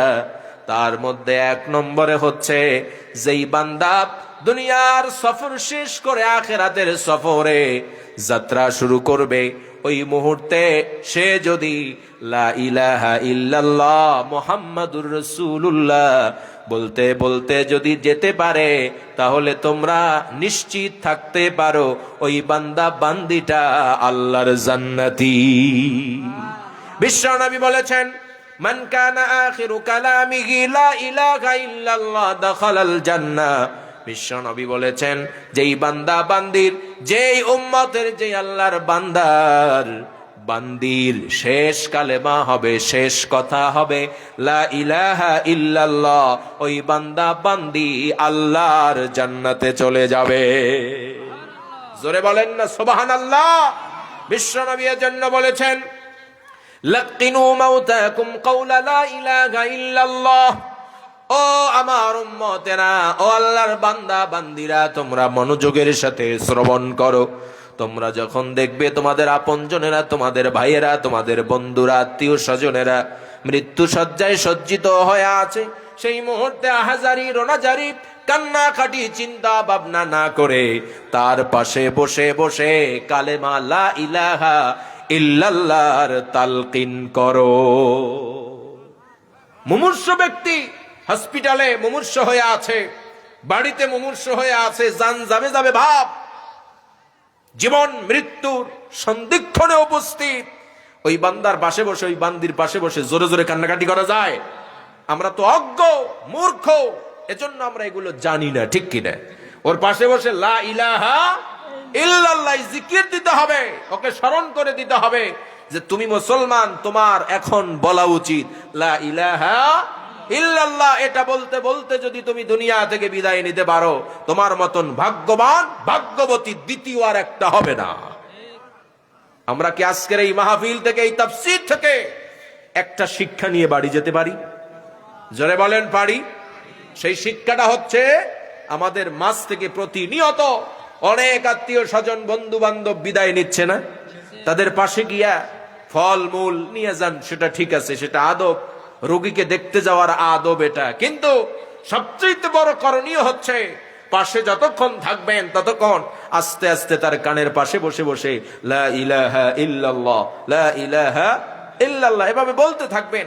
তবে এখানে জোর করা যাবে? ঘাড় ধরে বললেন বল লা ইলাহা ইল্লাল্লাহ বল, এটা করা যাবে না। আস্তে আস্তে বলতে হবে।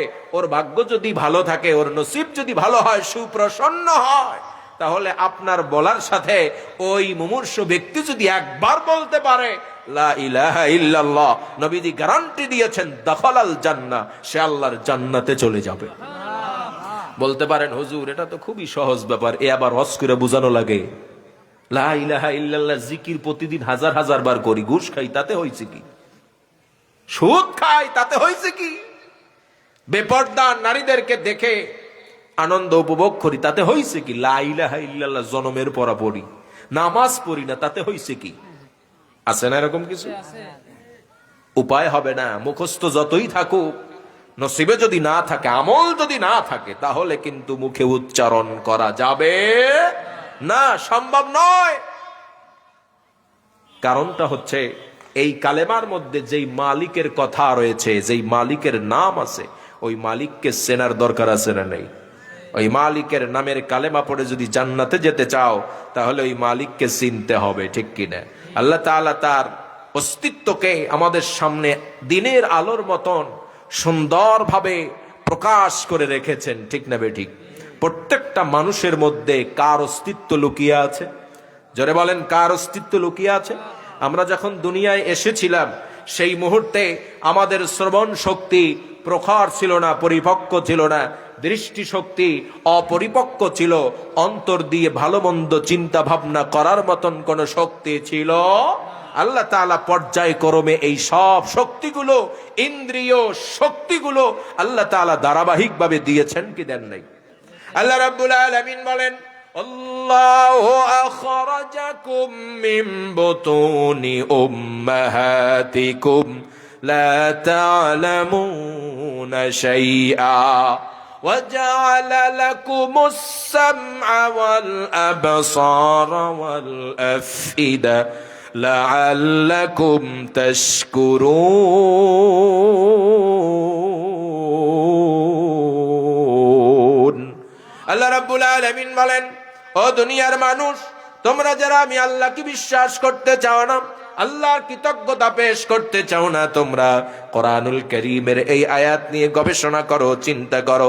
মেডিকেল সায়েন্সের যত থিওরি আছে, তাদের যত বক্তব্য আছে, সব বক্তব্য এই আয়াতের সামনে রাখো, দেখো মেলে কি মেলে না।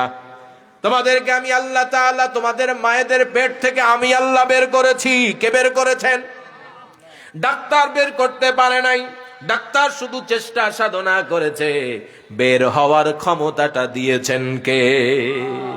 আল্লাহ রাব্বুল আলামিন বলেন, যখন তুমি বের হয়েছিলে লা তা'লামুনা শাইআ, দুনিয়া সম্পর্কে, পৃথিবী সম্পর্কে, জ্ঞান বিজ্ঞান সম্পর্কে কোনো ধারণা তোমার ছিল না। রাব্বুল আলামিন বলেন, ওয়াজা'আলা লাকুমুস সামআ ওয়াল আবসারা ওয়াল আফইদা, দুনিয়াকে জানার জন্য, দুনিয়াকে চেনার জন্য তোমার দৃষ্টি শক্তির প্রয়োজন ছিল। তুমি যখন জন্মগ্রহণ করেছো, ঝাপসা ঝাপসা দেখছিলে, আস্তে আস্তে করে যতদিন তোমার বয়স হচ্ছে, বয়স বাড়ার সাথে সাথে তোমার দৃষ্টি শক্তিকে আমি আল্লাহ প্রখর করে দিয়েছি। শ্রবণ শক্তির প্রয়োজন ছিল, কিভাবে তুমি শুনবে, আওয়াজ শুনে জ্ঞান অর্জন করবে, এই শক্তিটা তোমার মধ্যে ওই সময় অপরিপক্ক ছিল। আমি আল্লাহ রাব্বুল আলামিন দিনের পরে দিন তোমার যখন বয়স বাড়তেছে, পর্যায়ক্রমে step by step, day by day, আমি আল্লাহ রাব্বুল আলামিন তোমার কর্ণ শক্তি, শ্রবণ শক্তিকে আমি পরিপক্ক করে দিয়েছি। অন্তঃকরণ দিয়ে ভালো কোনটা মন্দ কোনটা এটা বোঝার ক্ষমতা তোমার ছিল না। ছোটবেলায় তুমি 2-3 বছরের বাচ্চা, তোমার সামনে আগুন কোনটা পানি কোনটা তুমি বুঝতে না। পানি বলে আগুনের উপরে হাত দিতে, আর আগুন বলে পানির উপরে হাত দিতে। তোমার হাতের সামনে যা কিছু দেওয়া হতো তুমি সব মুখে দিতে। তার কারণ হলো তুমি কোনো বিষয়ে জ্ঞান অর্জন এখনো করতে পারো নাই। পুকুর দেখলে পুকুরের মধ্যে ঝাঁপ দিতে, তুমি জানতে না যে এই পানির মধ্যে যদি আমি পড়ে যাই তাহলে আমার মরণ হয়ে যাবে। কিন্তু আস্তে আস্তে বয়স বাড়ার সাথে সাথে একটা বাচ্চা পরিপূর্ণ বিষয়ে কমপ্লিটলি আল্লাহ রাব্বুল আলামিন সব বিষয়ে তার মধ্যে পরিপক্কভাবে সেটআপ ডাউনলোড করে দিয়েছে। এখানে আল্লাহর পরিচয় আছে না নাই? জোরে বলেন আছে না নাই? 2 নম্বরে আল্লাহ তাআলা বাহ্যিক ভাবেও আমাদেরকে তার অস্তিত্বের প্রমাণ দিয়েছেন। প্রত্যেকটা মানুষের কাছে সেই পরিচয় আছে না নাই? এই যে হাত আপনারা দেখতে পাচ্ছেন, বুড়ো আঙ্গুলটা ভিতরে নেন, নেওয়ার পরে এইভাবে ধরেন, দেখেন তো এই জায়গায় আলিফ আছে, লাম আছে, লাম আছে, হা আছে, আছে না নাই? কোনদিন চিন্তা করছেন আল্লাহ এখানে আছে না নাই? আল্লাহকে মানো না, এই কলম দিয়ে আল্লাহ বিরোধী বিভিন্ন কাজে সৈসাক্ষর দাও, তোর আঙ্গুলকে আমাদের সাক্ষী দেবে। ঠিক না ঠিক? এরপরে আরো পরিচয়, এই যে কর আল্লাহ তাআলা দিয়েছেন গিট, এই এক একটা গিট আল্লাহর পরিচয় বহন করে। কার পরিচয়? আল্লাহর পরিচয়। কিভাবে? এভাবে ধরেন, আল্লাহ লিখতে 4টা অক্ষর লাগে। কয়টা অক্ষর লাগে? 4টা অক্ষর, আলিফ লাম লাম হা। আলিফ লাম লাম, এটাকে আপনি আলিফ ধরেন, এটাকে আপনি লাম ধরেন, এটাকে আপনি লাম ধরেন, আর শেষে গোলতা হায়ের হা, গোল হা, এইটাকে ধরেন, দেখেন আল্লাহ হয় কিনা। কি আল্লাহর পরিচয় পাওয়া যায় হাতের মধ্যে? এরপরে আরো পরিচয়, বিশ্বনবী তার হাদিসের মধ্যে রব্বুল আলামিনের 99টা পরিচয় দিয়েছেন। কয়টা পরিচয়? বিশ্বনবী বলেছেন, ইন্না লিল্লাহি তিসআতাও ওয়া তিসঈনা ইসমান মিয়াতান ইল্লা ওয়াহিদা মান আহসাহা দাখালাল জান্নাহ। বিশ্বনবী বলেছেন, আমি আল্লাহ রাব্বুল আলামিনের 99টি নামের ব্যাপারে তোমাদেরকে সুসংবাদ দিচ্ছি। আল্লাহ তাআলার 100র মধ্যে এক কম 100টি নাম আছে। কার? তাহলে 100 থেকে এক কমে গেলে থাকে কয়টা? 99টা। এই 99 নামের ব্যাপারেও আল্লাহ তাআলা আমাদেরকে তার সৃষ্টি এই 2 হাত দিয়ে আমাদেরকে সেটাও জানায়া দিয়েছেন। এই যে হাত দেখেন, আরবিতে সংখ্যা আছে না নাই? আরবিতে 1, এটা 1-এর মতন, আলিফের মতন, ঠিক কিনা? আরবিতে 8 লিখতে গেলে এভাবে লিখতে হয়, 2 চালা ঘর। জানেন তো 2 চালা ঘর যে আকৃতির, আলিফে 8, সংখ্যাটা এরকম। ত্রিভুজ, নিচের বাহুটা নাই, 2 বাহু আছে। এবার এই হাতের দিকে খেয়াল করেন, প্রত্যেকের বাম হাতের দিকে খেয়াল করেন। এই যে দেখেন একটা রেখা, এই যে দেখেন আর একটা রেখা, এই 2টার মাথা মিলে গেছে না? তার মানে কি 2 চালা হয়েছে এই জায়গায়? ত্রিভুজের 2 বাহু হয়েছে। এই 2 বাহু মানে 8। 2 বাহু মানে কত? 8। আর এ পাশে 1 লেখা আছে না? 1। 8-এর পিঠে 1 দিলে কত হয়? বলেন না, 81 হয় না? এই ডান হাত এবার দেখেন, এই যে সেই 1, আর এই পাশে দেখেন 8। 1-এর পিঠে কত? 81 আর 98 মিলালে 100 হয়। কত হয় হিসাব করেন? 99 হয় না? এখনো সুবহানাল্লাহ বলতে পারিনি আমরা। জোরে বলেন সুবহানাল্লাহ। আল্লাহ তাআলার এই পরিচয় আছে না নাই? আল্লাহ তাআলা পশু পাখির মাধ্যমে পরিচয় দিয়েছেন। আলোচনা লম্বা করার সুযোগ নাই, হুজুর শুধু ইঙ্গিত দিচ্ছেন, হুজুর কিছু কালেকশন লাগবে। কালেকশন ওয়াজ করা লাগবে না? এমনি এমনি আপনারা দেবেন না ইনশাআল্লাহ? জোরে বলেন একটু, তাহলে আর একটু ওয়াজ শুনাই ইনশাআল্লাহ। আল্লাহ রাব্বুল আলামিন পশু পাখির মাধ্যমে পরিচয় দিয়েছেন তার অস্তিত্বের। এবার সরাসরি আল্লাহ তাআলা তার পরিচয় দিচ্ছেন নবীর মাধ্যমে। নবীজি যখন কাবার মধ্যে, নবীজি যখন মক্কার মধ্যে কাফের বেঈমানদেরকে আল্লাহর দিকে ডাকতেছেন, সেই অবস্থায় কাফের বেঈমানেরা বিশ্ব নবীর কাছে এসে জানতে চাইল, ও ও নবী, তুমি যে আল্লাহর কথা বলতেছো, আল্লাহর দিকে ডাকতেছো, সেই আল্লাহর বংশ পরিচয়, তার অ্যাড্রেস, তার ঠিকানা, তার পরিচয়ে জানতে চাই। আল্লাহ পরিচয় দিয়েছিলেন না? রব্বুল আলামিন ছোট্ট একটা 1.5 লাইনের সূরার মধ্যে সুন্দরভাবে কমপ্লিট পরিচয় দিয়েছেন। বলেন আল্লাহু আকবার। আল্লাহ রব্বুল আলামিন বলেন, কুল হুয়াল্লাহু আহাদুনিল্লাহুস সামাদু লাম ইয়ালিদ ওয়া লাম ইউলাদ ওয়া লাম ইয়াকুল লাহু কুফুয়ান আহাদ। জোরে বলেন আল্লাহু আকবার। আল্লাহ রাব্বুল আলামিন বলছেন, নবী হ্যাঁ, কাফির বেঈমান আমার পরিচয় আপনার কাছে জানতে চায়, আপনি তাদেরকে আমার পরিচয় দিয়ে দেন, তিনি আল্লাহ এক। তিনি আল্লাহ কি? এক, একক, অদ্বিতীয়। ঠিক কি না? আল্লাহ তাআলা এক, একক, অদ্বিতীয়। এটা কি বিশ্বাস হয় আমাদের? নাকি বাউল আবুল সরকার ওই পাগলার কথা বিশ্বাস করতে হবে? ওই পাগলা বলছে না আল্লাহর ব্যাপারে জঘন্য কথা বলেছে না, জঘন্য ব্যাখ্যা দিয়েছে এই বেয়াদব। এই বেয়াদবকে গ্রেফতার করা হয়েছে, আমরা খুশি হয়েছি। ঠিক কিনা? এবার যদি এই বেয়াদবকে যদি ফাঁসির দড়িতে ঝুলিয়ে বাংলার সমস্ত তৌহিদি জনতার সামনে যদি তাকে যদি ফাঁসির দড়িতে ঝোলানো হয়, তাহলে আমাদের অন্তরে আরো প্রশান্তি অনুভব করব। আবুল সরকারের ফাঁসি হোক, এটা কি আমরা চাই? জোরে বলেন, চাই কি চাই না? ইসলাম যদি এই দেশের পার্লামেন্টে স্থায়ী থাকতো, প্রতিষ্ঠিত থাকতো, সারা বাংলাদেশ যদি মুসলমানদের বাংলাদেশ হতো, তাহলে ও গ্রেফতার হওয়ার আগেই ওর মৃত্যু দণ্ড ইসলামী সরকার কায়েম করে দিত। জোরে বলেন ঠিক কিনা? ইসলামী রাষ্ট্র কায়েম করার প্রয়োজন আছে না নাই? ইসলামী রাষ্ট্র যদি থাকতো, আবুলের মতন ফাউলেরা আল্লাহ সম্পর্কে, কোরআন সম্পর্কে, ইসলাম সম্পর্কে জঘন্য মন্তব্য, নিকৃষ্ট মন্তব্য করার সাহস পেত না। এবং তাকে গ্রেফতার করার পরে তার পেছনে যে সমস্ত রাজনৈতিক পান্ডা সান্ডারা হাত পাখা দিয়া বাতাস দিয়েছ, কথার মাধ্যমে, মিছিলের মাধ্যমে এদের প্রত্যেকের জিহ্বা কেটে দেওয়া হতো।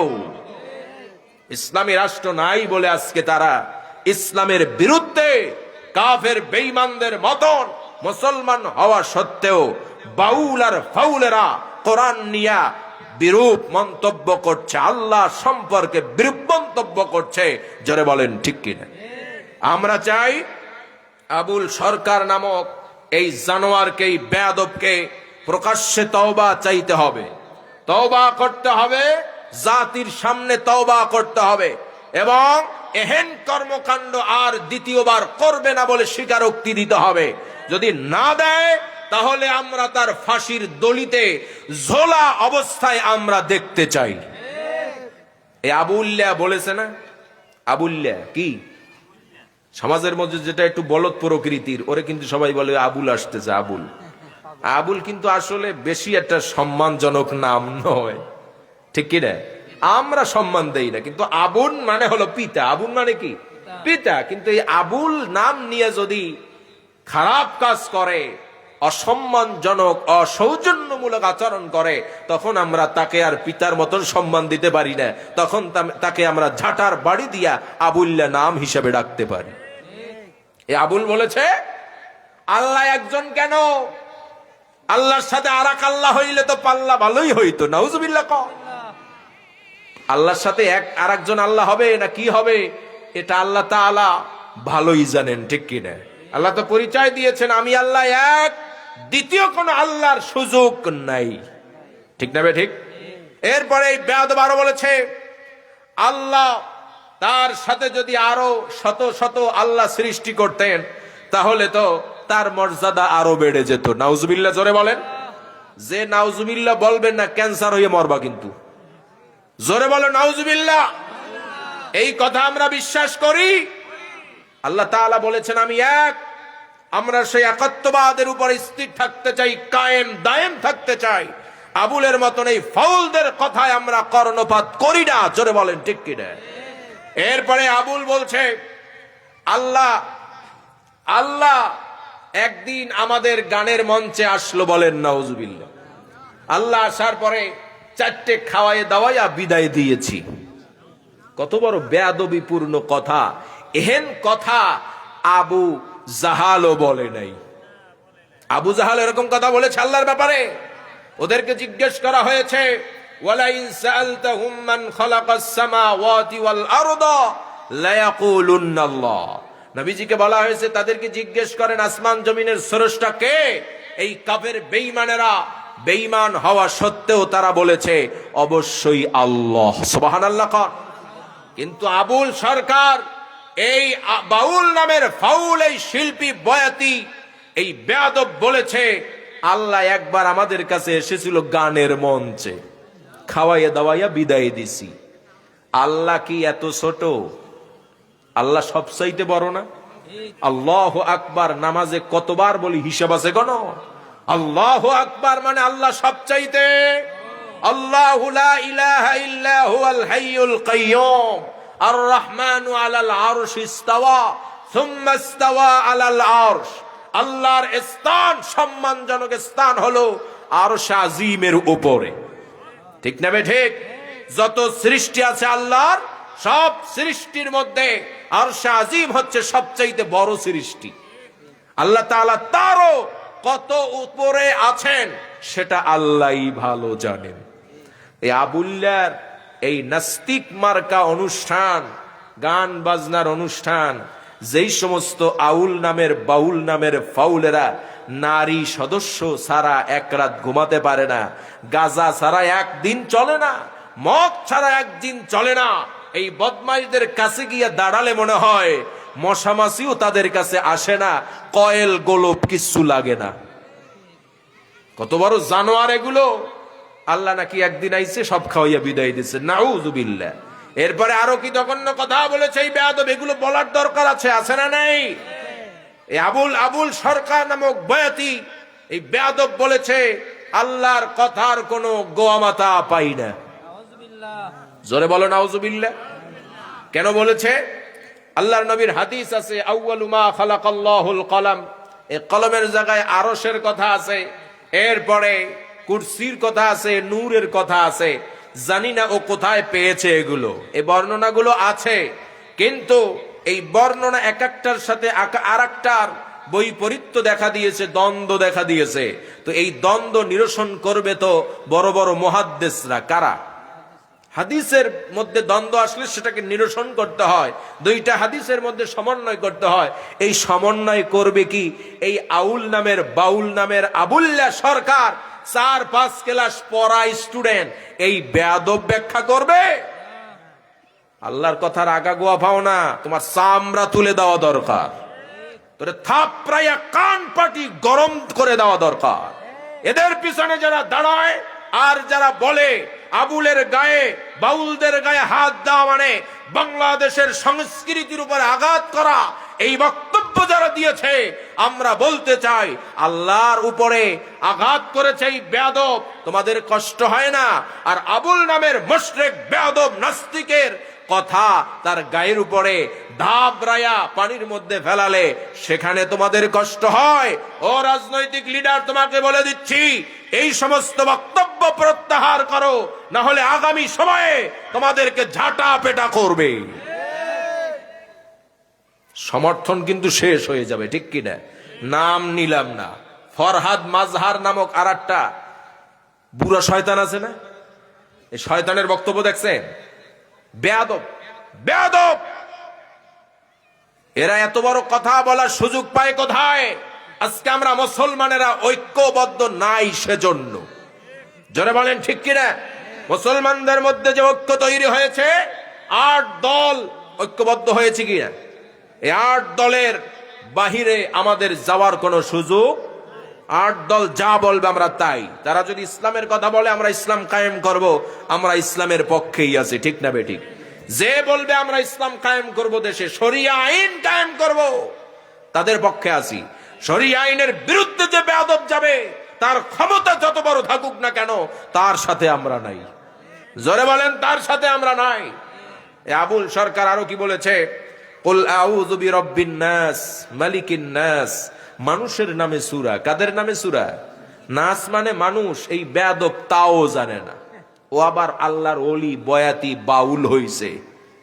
জুতা পেটা করা দরকার। কি করা দরকার? এ বলতেছে সূরা নাসের মধ্যে এত নাচ কেন? তার মানে আল্লাহ নাচতে কইছে, নাউজুবিল্লাহ। এই নাচ মানে কি ড্যান্স? নাচ। এ নাচ মানে মানুষ। নাচ মানে আল্লাহ সুবহানাহু ওয়া তাআলার সর্বশ্রেষ্ঠ সৃষ্টি মানুষ। জোরে বলেন ঠিক কি না? এই বেয়াদব, তাকে গ্রেফতার করা হয়েছে। আমরা চাই তার উপযুক্ত শাস্তি আল্লাহ তাআলার এই জমিন, বাংলার জমিনে হোক। জোরে বলেন ঠিক কি না? এজন্য যদি কারো রক্ত দিতে হয়, আন্দোলনের মাঠে নামতে হয়, জনসমাবেশ করতে হয়, সেখানে গিয়ে যদি তাকবীরের হুঙ্কার দিতে হয়, আমরা কি রাজি আছি? কারা কারা রাজি? তো হাত তুলে আল্লাহকে দেখাই। আল্লাহ কবুল করুন। জোরে বলেন আমিন।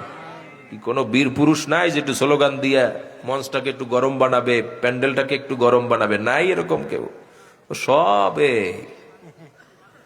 এই কায়দা যায় যায় অবস্থা, ঠিক না? ওই অবস্থা হলে জান্নাত হবে না। নে অত সহজ না।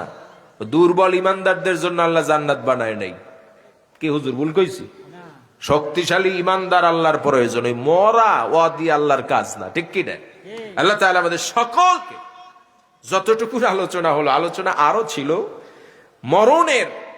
মরণটা যদি উত্তম মরণ হতে হয়, উত্তম মরণ যদি ভাগ্যে নসিবে যদি ঘটাতে হয়, তাহলে 1 নম্বরে লাগবে লা ইলাহা ইল্লাল্লাহ। 2 নম্বরে শাহাদাতি মরণ, এটাও কিন্তু জান্নাতি মরণ। জুমাবারে মরণ, এটাও জান্নাতি মরণ। ইসলামের জন্য নবীর সুন্নাতকে কায়েম করতে গিয়া যদি জীবনটা চলে যায়, সেটাও জান্নাতি মরণ, ঠিক কিনা? দ্বীনের কোন বিষয়ের ব্যাপারে কোন বেয়াদব যদি কথা বলে, তার বিরুদ্ধে মোকাবেলা করতে গিয়ে যদি জীবন যায়, সেটাও জান্নাতি মরণ, ঠিক না বে ঠিক? সংক্ষেপে বলে দিলাম, আমরা সবাই মনে রাখবো ইনশাআল্লাহ। এবার কালেকশনের দিকে যাব ইনশাআল্লাহ। জোরে বলেন ইনশাআল্লাহ। কালেকশনে যাব। আমি কিন্তু কালেকশনের বক্তা না, ভাবি বোনায় বুঝতে পারছেন। কালেকশনের বক্তাদের ভাব আলাদা। ও শুরু থেকেই কালেকশনের রস, ঠিক না? কি কালেকশনের রস করছি? কিছু করি নাই। কালেকশনের বক্তা আমি নই। তবে কেহ যদি বলে যে হুজুর একটু কালেকশন চাই, তাহলে আর কি করব? যদি না করি, তাহলে যদি পকেট ফাঁকা করে পাঠাই দেয়, ডাইল ভাত যদি খাইতে না দেয়, বিপদ আছে না নাই? তেল খরচ ফাও। আবার যদি বলে যে হুজুর কালেকশন করতে বলছি, করেন নাই, যে গাড়িতে আইছেন না, ওই গাড়ির টায়ার টিউব ফুটো করে দেবো, রাত্রিরে গ্যারেজও পাওয়া না। কি বিপদ আছে না নাই? এই বিপদ থেকে আপনারা আমাকে উদ্ধার করবেন না ইনশাআল্লাহ? জোরে বলেন ইনশাআল্লাহ। তো সুতরাং আপনাদেরকে বলছি, পকেটে হাত দেন, দিয়া প্রথমে সাধারণ কালেকশন দেন, পকেটে হাত দেন, দিয়া বিড়ি আর সিগারেট আর গ্যাস লাইট বাদে যা টাকা পয়সা আছে সব দিয়ে দেন। কি হাত দেন, হাত দেন। ওরে বাবা, এই সভাপতিতে এই কায়দার হওয়া লাগে। বলার আগেই সর্বোচ্চ নোট, বাংলাদেশি সর্বোচ্চ। সভাপতি সাহেবের মাল পানি কেমন আছে জানেন আপনারা? এ চলে। মহিলা প্যান্ডেলে যারা দায়িত্ব দেওয়া আছে তারা কালেকশন শুরু করে। মহিলা প্যান্ডেলে যাদের দায়িত্ব দেওয়া আছে তারা কালেকশন শুরু করে না। টাহা আসল মুজিবের ছাপ ছবি আছে। টাহা আসল নেন হুজুর। 1000 সভাপতি সাহেব। নারায়ে তাকবীর। এই কালেকশনটা মনে হয় মসজিদের উজুখানা। ওরে বাবা, কোন জায়গায় হাত দিয়েছে বোঝেন কিছু?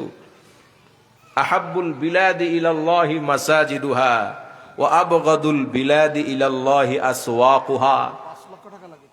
ওরে বাবা, এই মসজিদ যে কায়দায় বানাইছেন, এই মসজিদে নামাজ পড়ে পরানটা শান্ত হয়ে গেল। সোয়াব সব জায়গায় সমান, কিন্তু মসজিদের যে গেটআপ, ওয়াহ মাশাআল্লাহ। এই মসজিদে নামাজ পড়তে এসে কেউ যদি দেখে যে উজুখানা নাই, লজ্জায় মাথা হেট হওয়ার কথা না? উজুখানার প্রয়োজনীয়তা আছে না নাই? আল্লাহর কাছে জমিনের মধ্যে সবচাইতে উত্তম জায়গা, প্রিয় জায়গা হলো মসজিদ। কোনটা? মসজিদ। এই মসজিদে আমরা বেশি টাকা খরচ করতে চাই না, অথচ ও আবগাদুল বিলাদি ইলাল্লাহি আসওয়াকুহা, সবচাইতে নিকৃষ্ট জায়গা কোনটা? বাজার। সেই বাজারে গিয়া বিড়ি সিগারেট গাঁজাও যদি পায় খায়, টাকা পয়সা যা আছে সব ওই জায়গায় খরচ করে। এক সিনেমা যদি চালায় দেয়, ওরে বাবা, এক সিনেমা 2-2.5 ঘন্টার মধ্যে চা যে কয় কাপ শেষ হয় আল্লাহই ভালো জানে, আর ও জানে না। মসজিদে বেশি খরচ করার দরকার আছে না নাই? হ্যাঁ হ্যাঁ, বাকি নগদ যা দেবেন সব নেবে ইনশাল্লাহ। কত ভাই? নাম কি? আল্লাহ তাআলার এক বান্দা আসগর ভাই 500 টাকা দান করেছে। সকলে তার জন্য একটা তাকবীরের ধ্বনি দিন, লা ইলাহা ইল্লাল্লাহ মুহাম্মাদুর রাসূলুল্লাহ, লিল্লাহি তাকবীর, লিল্লাহি তাকবীর। আসগর ভাই, আসগর ভাই, হ্যাঁ আপনারা যারা যারা দিবেন নাম লেখান, খাতা কলম আনছেন এখানে? হ্যাঁ, বাকিতেও দিতে পারেন, এটা নগদ, নগদ। নাম কি? শরীফুল ইসলাম ভাই, এখানে একজন আসতে হবে টাকা নিতে। শরীফুল ইসলাম ভাই 200 টাকা। আপনি কত? কি নাম? রেজাউল ভাই, রেজাউল ভাই 1000 টাকা দান করেছে। আল্লাহ তাআলা তার পিতা মাতা যদি মারা গিয়ে থাকে তাদেরকে জান্নাতুল ফেরদাউসের মেহমান বানিয়ে নিক, তার আয় ইনকামের মধ্যে বরকত দিয়ে দিন। উজুখানার জন্য টাকা যাচ্ছে, কিন্তু ওই উজুখানায় কিয়ামত পর্যন্ত দোয়া তো করবে, হলো প্রধান অতিথি। আমি কি দোয়া যা আছে জমা রাখেন। হ্যাঁ হ্যাঁ, দোয়া দোয়া হবে ইনশাআল্লাহ, দোয়া সবার জন্য দোয়া হবে। শুধু কি আজকে দোয়া হবে? মসজিদের প্রতি ওয়াক্তের নামাজ ইমাম সাহেবকে বলবেন দোয়া করতে। সাদাকায়ে জারিয়া। কি জারিয়া? এখানে পিতামাতা অনেকের এমন আছে যে নাই, পিতামাতার জন্য 5000, 2000, 10,000 এরকম নাম লেখানোর মতন কেটে দেন।